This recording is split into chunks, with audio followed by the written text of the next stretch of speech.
hapon mga manonood, mga kapuso. Dito nga po tayo sa Usapang Pag-ibig. Palakpakan po natin ang ating guest. Pinapakilala eh. Sir Angelo.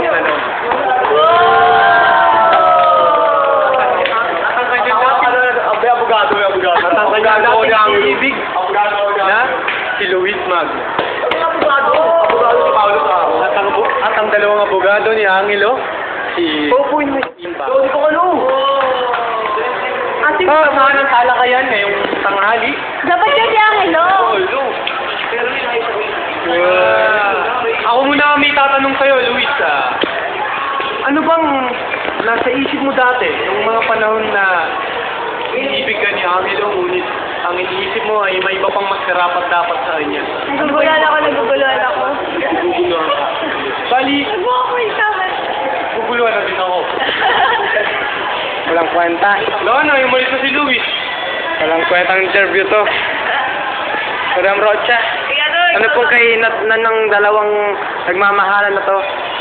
Nakakaitan na lang, dalawa. Ay, ang pagtatalo. Ang tawag doon.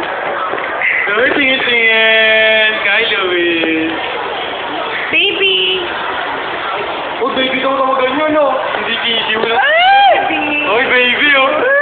Baby Jello. Sini mo, Luis and Salonga. Bagay.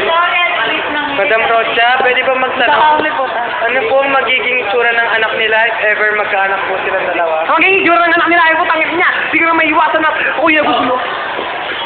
Tangina. Ako na kinitibo yun ang puso. Nakakaya. Ang cellphone ko ba? Nasa'yo? Nagtanong